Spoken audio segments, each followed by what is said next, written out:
देख सकते हैं कि ये तस्वीर बताती है कि कैसे इनोवेशन और तकनीक के माध्यम से जिन स्मार्ट सॉल्यूशंस का हम जिक्र कर रहे हैं वो स्मार्ट सॉल्यूशन कैसे कॉस्ट इफेक्टिव हैं और वो कॉस्ट इफेक्टिव होने के साथ साथ कैसे लोगों की जिंदगियों में बदलाव ला सकते हैं। नारायण मूर्ति मौजूद हैं प्रधानमंत्री के साथ, यहाँ पर इंडस्ट्री के बिग प्लेयर्स कैसे टेक्नोलॉजी को जब भी प्रधानमंत्री कहते हैं कि टेक्नोलॉजी कैसे आपकी समाज का दृष्टिकोण बदल सकती है, ये बेहद जरूरी है और यही वार्तालाप चल रहा है। जिस तरह से प्रधानमंत्री यहाँ उद्योग जगत के कई निवेशक मौजूद हैं, कंपनियों के सीईओज हैं जिनके साथ बातचीत करते हुए नजर आ रहे हैं, क्योंकि जब भी हम आर्टिफिशियल इंटेलिजेंस की बात करते हैं तो प्रधानमंत्री इनोवेटर्स से, टेक्नीशियंस से हमेशा ये कहते हैं पुल अप योर सॉक्स, किस लिए कि आप इसमें समाज के दृष्टिकोण के लिहाज से कितना बड़ा सकारात्मक बदलाव ला सकती है आपकी तकनीक, ये बेहद अहम है आरिंद्र। बिल्कुल, और निश्चित तौर से हम तमाम जो अलग अलग क्षेत्र हैं तकनीक के, उनके दिग्गजों के साथ प्रधानमंत्री की ये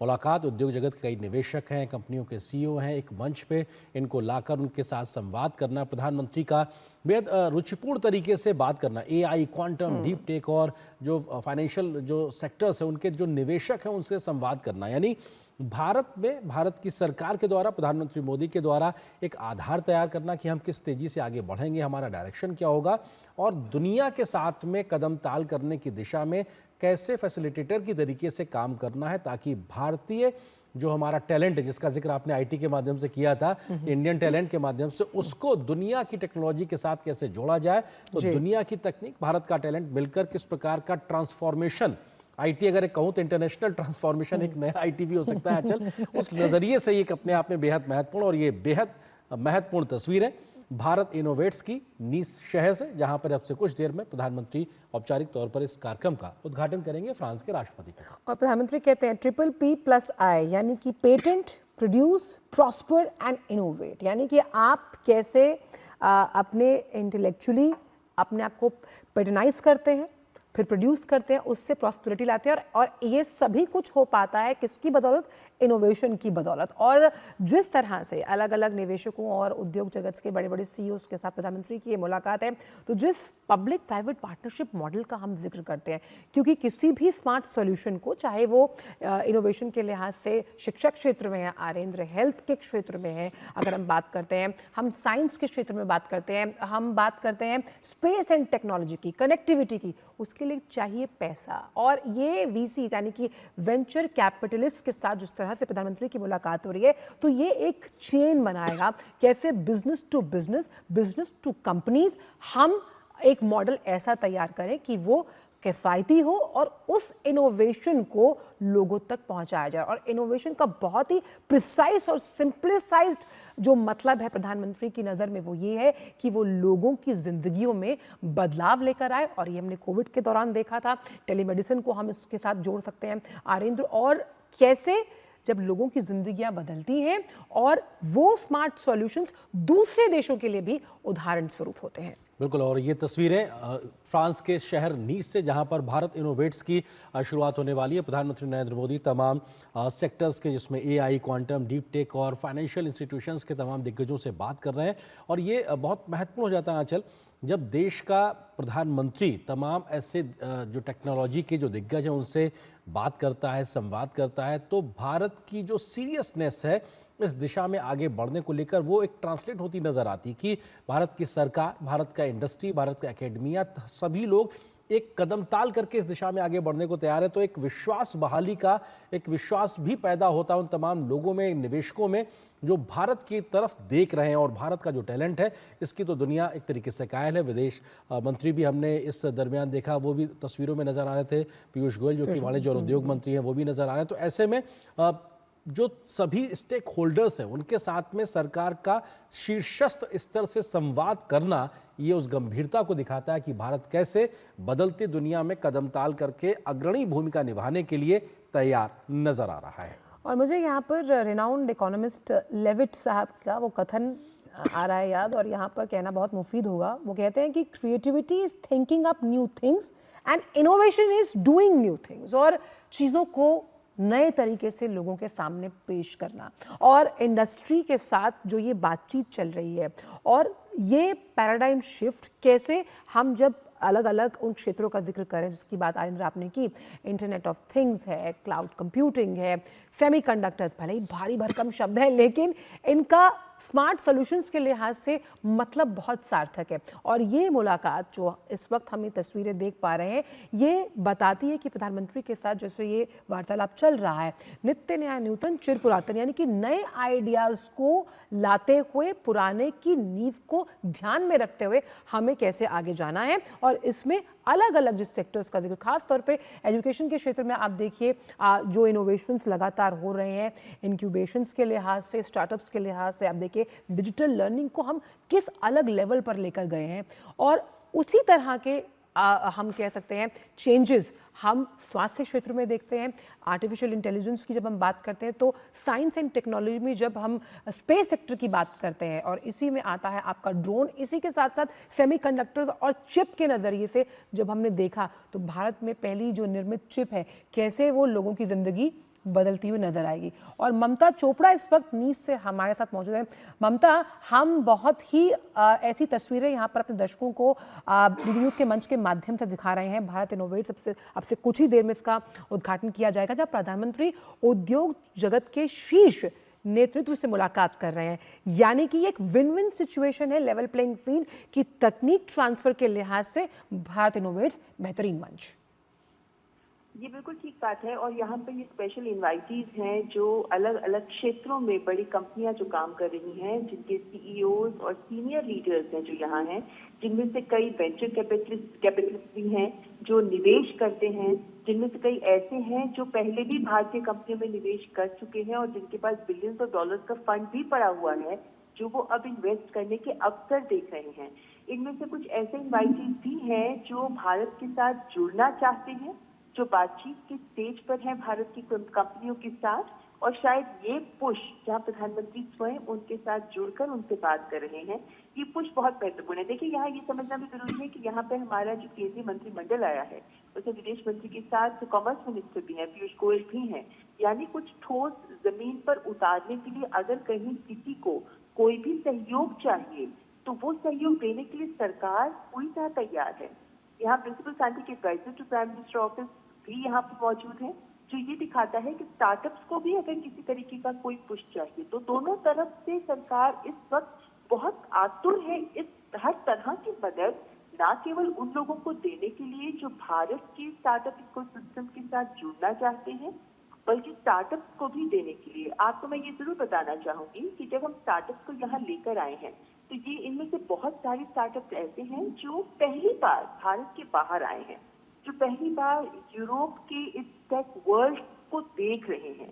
इन स्टार्टअप्स की प्रॉपर मेंटरिंग की गई है, जो शिक्षा मंत्रालय है उसने ये पहल की और उन्होंने इन सब स्टार्टअप की मेंटोर की, इनको ट्रेन किया गया कि यहाँ की रेगुलेशन क्या होते हैं, यहाँ काम करने का तरीका क्या होता है, क्या चीजों का हमें ध्यान रखना है, जिसके आधार पर हम इन निवेशकों के साथ जब हमें मीटिंग्स प्लान की जाएंगी या हो रही हैं तो उन मीटिंग्स में आपको किस तरीके से बात करनी है, किन बिंदुओं को सामने रखना है, क्या वो पूरी जो हैंड होल्डिंग होती है वो हैंड होल्डिंग हमारे इन डीप टेक 120 स्टार्टअप्स की गई है।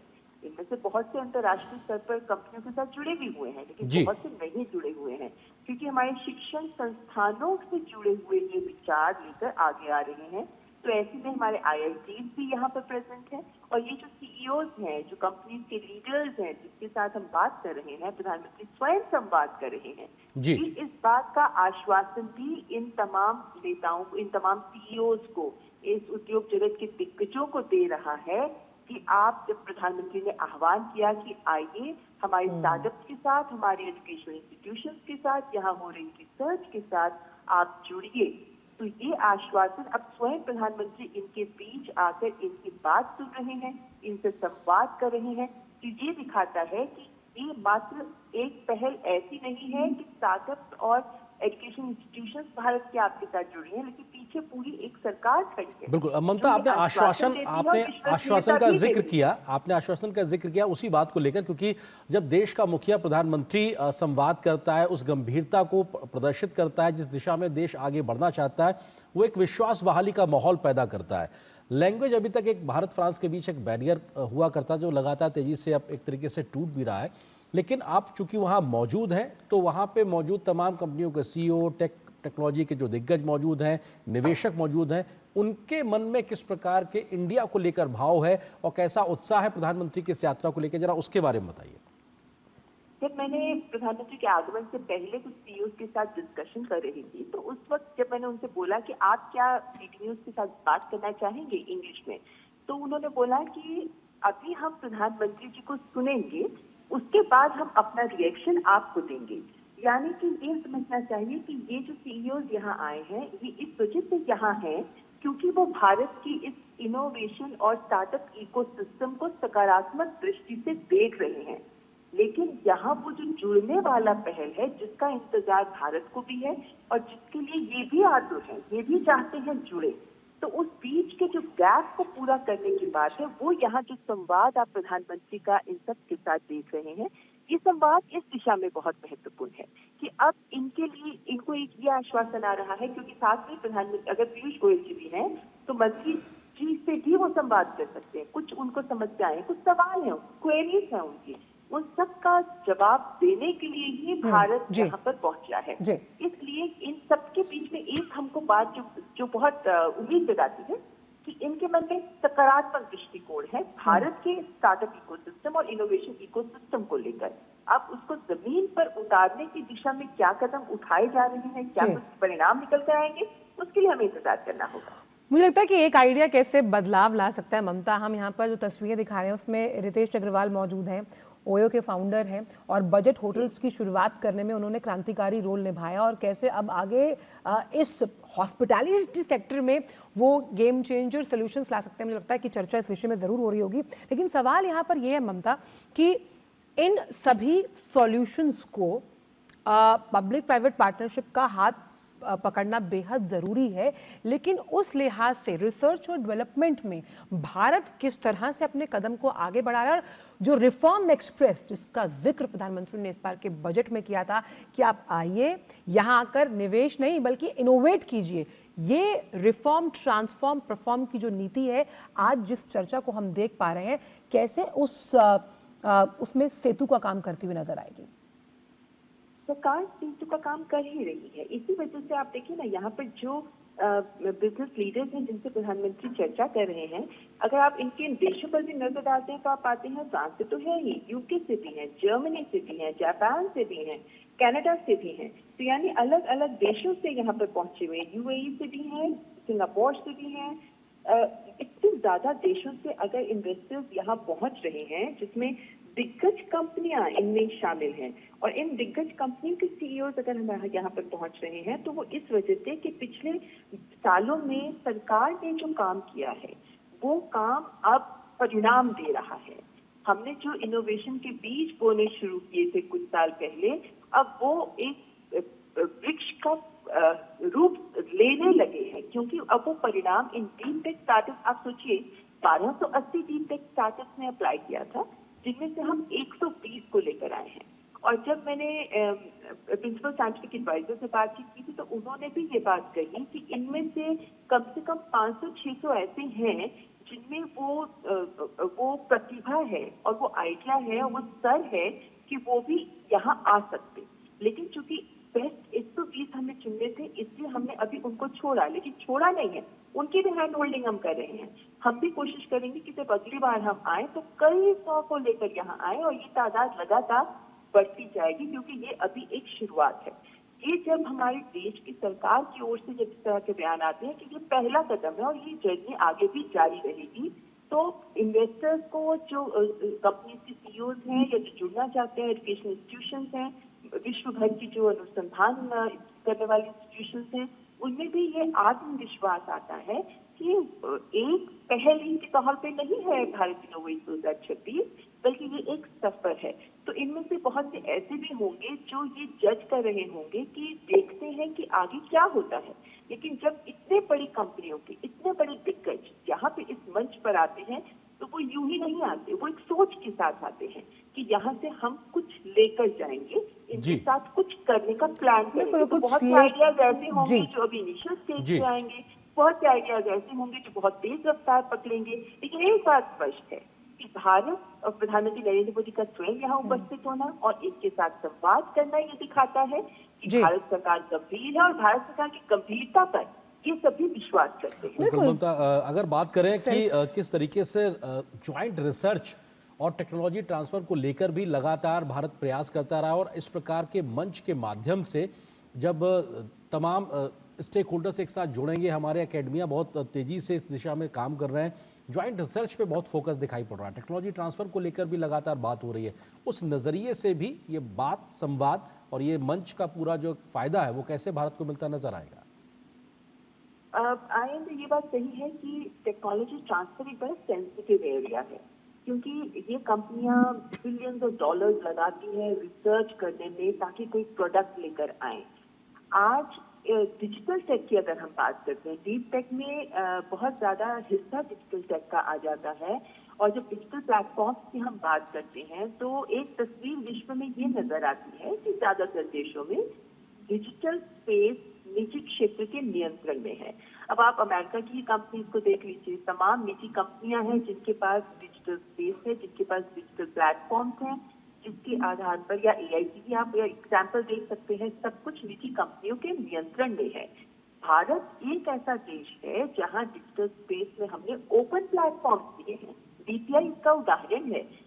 यूपीआई 7 देशों में काम कर रहा है। इस वजह से भारत ने एक लोकतांत्रिकरण जो तकनीक का एक तस्वीर विश्व के सामने रखी है, हमने 38 जीपीयूज लगाए हैं जो उपलब्ध है सबके लिए, हमारे उद्यमियों के लिए भी, हमारे शोधकर्ताओं के लिए, हमारे अनुसंधानकर्ताओं के लिए। ये 38 जीपीयू जिनके माध्यम से एआई में वो काम कर रहे हैं, ये उनके लिए ओपन प्लेटफॉर्म की तरह काम कर रहा है। ये लोग, जबकि आप देखो, अगर आप एआई कंप्यूटिंग की जो प्राइस है अलग अलग देशों में, वो बहुत ज्यादा है। ऐसे में भारत अगर लोकतांत्रिकरण कर रहा है तकनीक का, कि तकनीक सबके लिए हो, तकनीक समावेशी हो, ताकि इससे समावेशी विकास भी संभव हो सके। देखो, ये बात हमें समझनी होगी कि जो कंपनियां यहाँ आ रही हैं, ये कंपनियां मुनाफे के लिए आती हैं। कंपनियां चाहती हैं उन्हें कुछ रिटर्न मिले। डीप टेक में, पर्टिकुलरली डीप टेक में प्रॉब्लम या समस्या या चुनौती आप कह सकते हैं ये होती है कि डीप टेक में रिजल्ट बहुत जल्दी नहीं आते। टेक्नोलॉजी में क्या आपको सफलता मिलेगी या आपको पैसे का रिटर्न भी आएगा, ये श्योरिटी नहीं होती है। लेकिन अगर आप उसमें, और उसमें कुछ साल लगाने पड़ते हैं, उसमें मेहनत करते रहनी पड़ती है, एक्सपेरिमेंट चलते रहते हैं, काम होता रहता है, तब जाके आपको जो मिलता है वो इतना गुना आपको लाभ दे सकता है, जिसका अंदाजा हम आप एआई प्लेटफॉर्म के हिसाब से लगा सकते हैं। ये एग्जाम्पल मैं जी। एआई का इसलिए दे रही हूँ कि हम सब यूज कर रहे हैं ओपन ममता, प्लेटफॉर्म को। लेकिन ममता, इसमें एक चीज़ और भी समझना चाहेंगे, क्योंकि जिस तरह का ये वार्तालाप हम समझ पा रहे हैं, हम इसमें इंडियन इंडस्ट्रीज़ के दिग्गज तो यहाँ मौजूद हैं, लेकिन वैश्विक लेवल से भी अलग अलग सीईओज हैं। अब इसमें अगर इस बार के लक्ष्यों की बात करें, जिनका जिक्र प्रधानमंत्री कई मंचों पर करते हैं, कि कैसे तकनीक का मूल निर्माता भारत को बनना है। अब ऐसे में जो औद्योगिक रिसर्च की बात आरिंद्र ने की, आपने उसे बहुत बेहतरीन तरीके से समझाया, क्योंकि औद्योगिक अनुसंधान का खर्च भारत में कई अन्य देशों की तुलना में बेहद कम है। उस रिसर्च को मजबूत करने के लिहाज से ये जो सीईओज हैं या इंडस्ट्री है, वो कितना बड़ा रोल निभा सकती है? जो यहाँ इंडस्ट्री आई है, अच्छा, इसके भी 2 पहलू हैं आज। एक कि यहाँ जो इंडस्ट्री आई है, यहाँ जो वेंचर कैपिटलिस्ट आए हुए हैं, इन्वेस्टर्स आए हुए हैं, वो हमारे देश के भी कॉर्पोरेट जगत के लिए एक संकेत है। संकेत इस बात का है कि आप भी आगे आइए और निवेश करिए अपने देश की ही कंपनियों में, ताकि वो रफ्तार पकड़ सके। आपने कहा कि ये लोग काम कर रहे हैं और ऑलरेडी काम भी चल रहा है ना, लेकिन इनको भी फंड्स की जरूरत होती है। अभी तक क्या हो रहा है, हमारे आईआईटी, क्योंकि हम 15 संस्थान लेकर आए हैं, हमारे आईआईटी है, आईआईटी बैंगलोर है, तमाम अन्य संस्थान है जो स्ट्रैटेजिक रिसर्च पे काम करते हैं। ये सब संस्थानों से जो आइडियाज निकले हैं, अभी हम उन्हीं आइडियाज को लेकर यहाँ पहुंचे हैं। यानी हम ये दिखाना चाहते हैं कि हमारा एजुकेशनल सिस्टम रिसर्च के साथ जुड़ रहा है। अगर आप अन्य देशों में देखते हैं तो आप पाते हैं कि वहाँ पर तमाम जो लीडिंग यूनिवर्सिटीज हैं, वहाँ पर रिसर्च लगातार चलता रहता है, क्योंकि इसमें कई साल लग जाते हैं एक रिसर्च में काम करने के लिए। ऐसे में यह बहुत इंपॉर्टेंट हो जाता है हमारे लिए कि हम अपने कॉर्पोरेट जगत को भी हमारे साथ जोड़ें, इस तरह से जोड़ें कि वो निवेश करें। तो ये जो निवेश का, फंडिंग का जो मॉडल है ना, वो मॉडल हमें चेंज करना है। तो यहाँ जो लोग आए हैं ये आश्वासन देते हैं कि हाँ ठीक है, हमें आप पर विश्वास है, हम करेंगे। लेकिन हमारे देश के कॉर्पोरेट जगत के लिए भी ये संकेत है कि आप भी आगे बढ़िए, आइए, और शुरुआती स्तर से आप भी अगर निवेश में डालेंगे तो आप कम निवेश में बेहतरी ले पाएंगे। आपने सही कहा आज कि हम यहाँ पर किफायती सोल्यूशंस दे पा रहे हैं, कम खर्च के साथ दुनिया के सामने बेहतरीन सोल्यूशंस रख पा रहे हैं। अग्निकुल और इसरो के प्रोजेक्ट तो इसका बहुत बड़ा उदाहरण हमारे सामने है ही।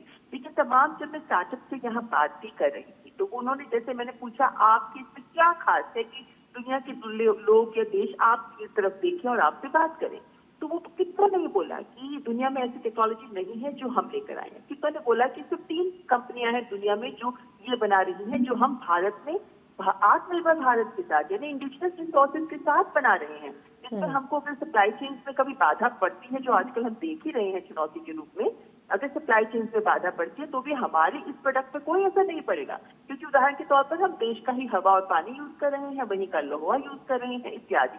ये मैं एग्जाम्पल्स दे रही हूँ सिर्फ।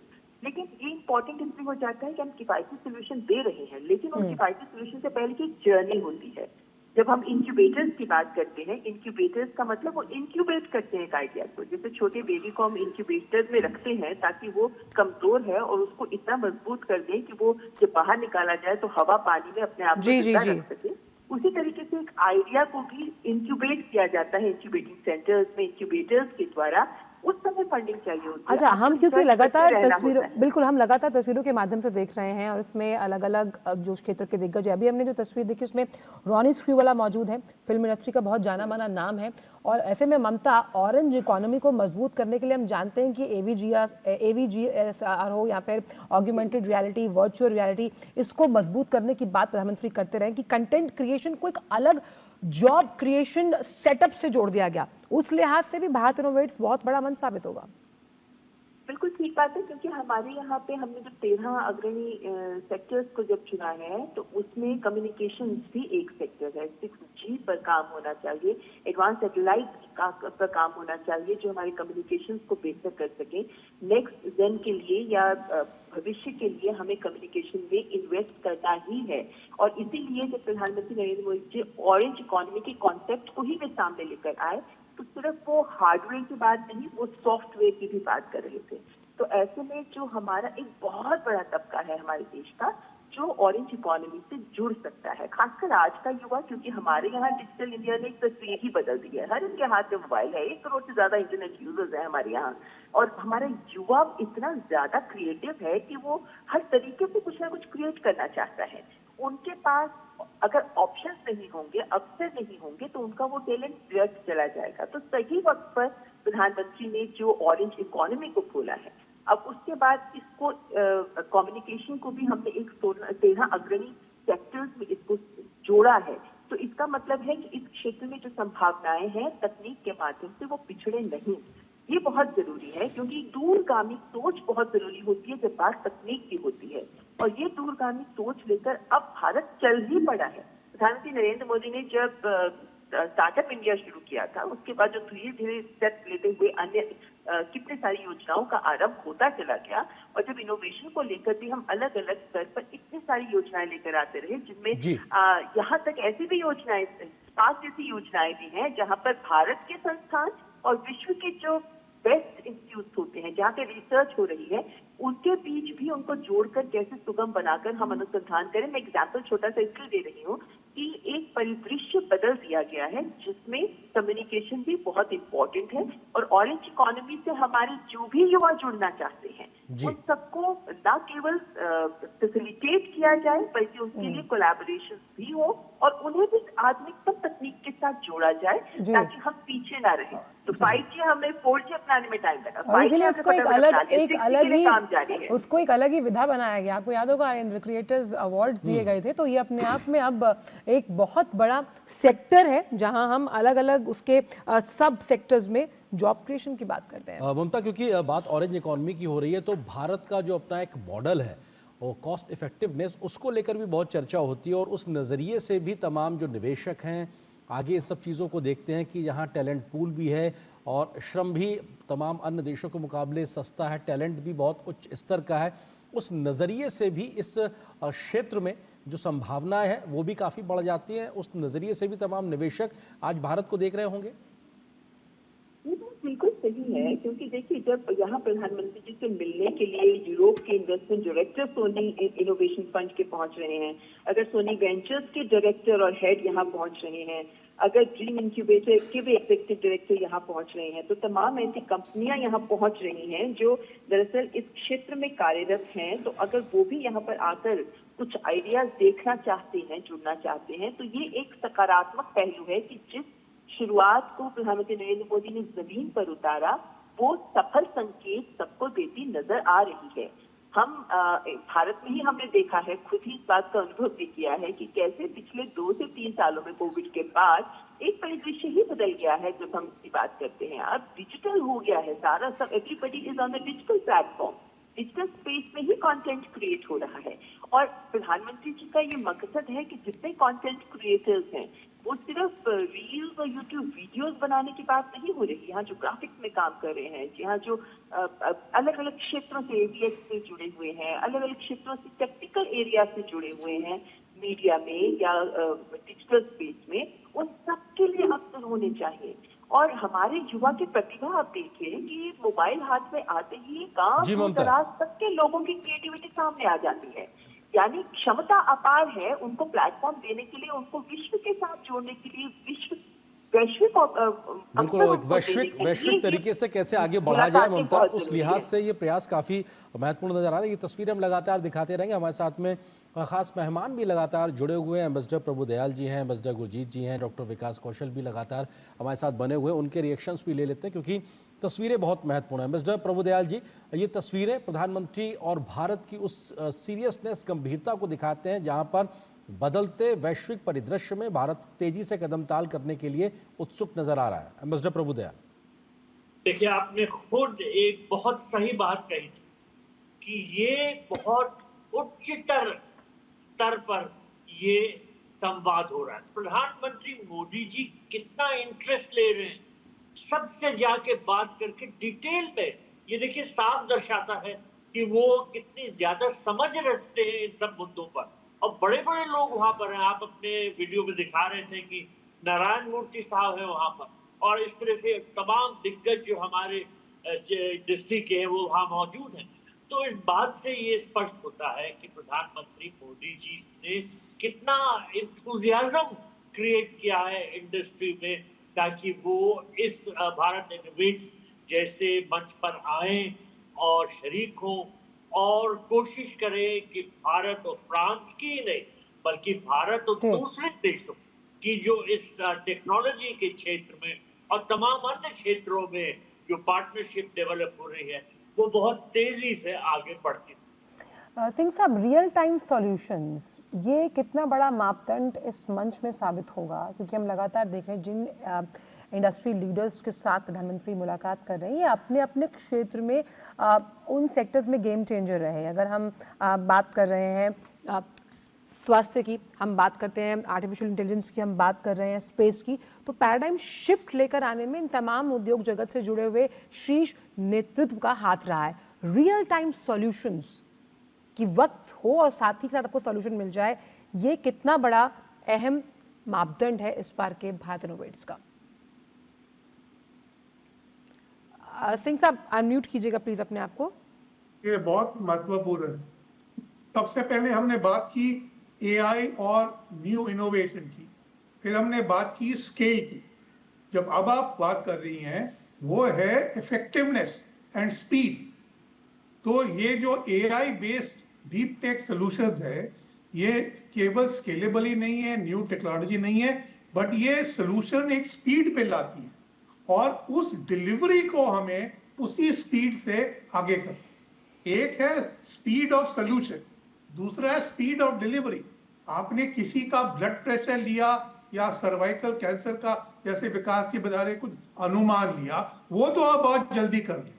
उसके आगे वो सॉल्यूशन कैसे चलेगी प्राइमरी हेल्थ केयर सेंटर में या अस्पताल में, या पेशेंट को आगे कैसे मिलेगा, वो स्पीड कहाँ से आएगी, इसके ऊपर इनोवेशन करना बहुत जरूरी है। और दूसरी बात मैं कहना चाह रहा हूं कि यहाँ पर कई भारतीय चेहरे नजर आ रहे हैं। ये जरूरी है समझना कि ये सब भारतीय कंपनियों के नुमाइंदे नहीं है, ये कई इंटरनेशनल कंपनी के नुमाइंदे भी हैं। तो ये इनका इनोवेशन तो हो चुका है, इनका स्केल अप हो चुका है, ये अब उनको रिप्रेजेंट कर रहे हैं जो भारत के साथ और ज्यादा स्केल अप और सोल्यूशन करेंगे। जी डॉक्टर विकास, किस नज़रिए से आप इन तस्वीरों को देखते हैं जहां पर इंडस्ट्री के साथ में इन्वॉल्व होकर उस गंभीरता को प्रदर्शित करना कि भारत किस तरीके से आज नई यात्रा की तेज गति से शुरुआत कर रहा है, स्पीड भी स्केल भी, उस नज़रिए से कैसे देखते हैं आप प्रधानमंत्री के इस संवाद को?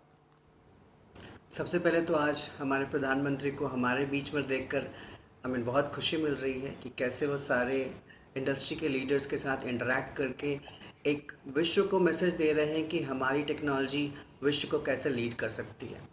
आते हैं आपके सवाल पे, जो भी हम सॉल्यूशंस, जो भी हम जैसे स्मार्ट सॉल्यूशंस की बार बार बात की जा रही है और फॉर्चुनेटली हमारे सॉल्यूशन का भी नाम स्मार्ट स्कोप है। सो कैसे जो हमारे स्मार्ट सॉल्यूशंस हैं, जैसे सर ने भी बोला कि कैसे वो जाकर ग्राउंड में इम्प्लीमेंट होते हैं। सो इंडिया की टेक्नोलॉजी की खास बात ये है कि जब इंडियन टेक्नोलॉजी ग्लोबल प्लेटफॉर्म पर जब बात करता है या करता ही है तो वो अपने सारे implementation angle, grass root angle, validations, वो सबको लेकर जाता है। एंड ज़रूरत होती है इस तरह के पुश की जो भारत इनोवेट्स हमें प्रदान कर रहा है आज के दिन में। So we are very much positive and we are very much looking forward that this kind of platforms where industry leaders are interacting and going to showcase our technology, our innovations in front of the world, which has been patented in at national level। जैसे हमारी technology हमने अपने देश में patent किया हुआ है। बहुत अच्छी बात है कि everything made in India, so we can vouch in front of the world कि how this patented technology which और is ये पेटेंट, absolutely क्योंकि विकास जी आपने पेटेंट की बात की, दयाल साहब, मीडियोक्रिटी जो है वो तकनीक के क्षेत्र में नहीं चलती। यानी आप कितने अलग हैं, आप चीज़ों को कितने अलग ढंग से कर सकते हैं, ये क्षमता, और इस क्षमता को भारत ने हमेशा दिखाया है, भुनाया है, प्रदर्शित किया है। और इस क्षमता का आज भारत इनोवेट्स के वैश्विक मंच पर भी हम आकलन होते हुए देखेंगे। ये प्रश्न आपने मुझसे पूछा? जी जी जी जी। एक्चुअली देखिए, मीडियोक्रिटी तो अब किसी क्षेत्र में नहीं चल सकती, और यही बात हमारे प्रधानमंत्री जी बार बार समझाने की कोशिश करते हैं कि जिस क्षेत्र में भी आप काम कर रहे हो उसमें एक्सेलेंस प्राप्त कीजिए। और उनकी ये कोशिश है कि ये टेक्नोलॉजी के क्षेत्र में भारत आगे बढ़ता जा रहा है और धीरे धीरे ये दिखाता जा रहा है कि हम इस क्षेत्र में भी सर्वोच्च होते जा रहे हैं। तो ये जो भारत इनोवेट्स का मंच है, ये भी इस बात को ही दर्शाता है कि किस तरह से टेक्नोलॉजी के क्षेत्र में, जो कि बहुत ही डिफिकल्ट एरिया है, इसमें भी हम दूसरों को पीछे छोड़ते जा रहे हो। अगर आपको बढ़ना है आगे तो हमारे साथ कोलैबोरेट कीजिए, हमारे साथ जॉइंट वेंचर्स लगाइए। तो हमारे यहाँ जो इस क्षेत्र में एक्सेलेंस प्राप्त की जा रही है, उसी को दर्शाया जा रहा है भारत इनोवेट्स के जरिए। और विश्व के साथ हम अलग नहीं रहना चाहते हैं। प्रधानमंत्री मोदी जी तो बार बार ये कहते हैं कि the world is one family, वसुधैव कुटुंबकम। हम जो क्षमता प्राप्त कर रहे हैं दूसरों के साथ शेयर करने के लिए तैयार हैं, और भारत इनोवेट्स भी एक इसी बात को दर्शाता है। मिस्टर दयाल, आप सही इस बात को समझना चाहते हैं कि प्रधानमंत्री के स्तर पर इस प्रकार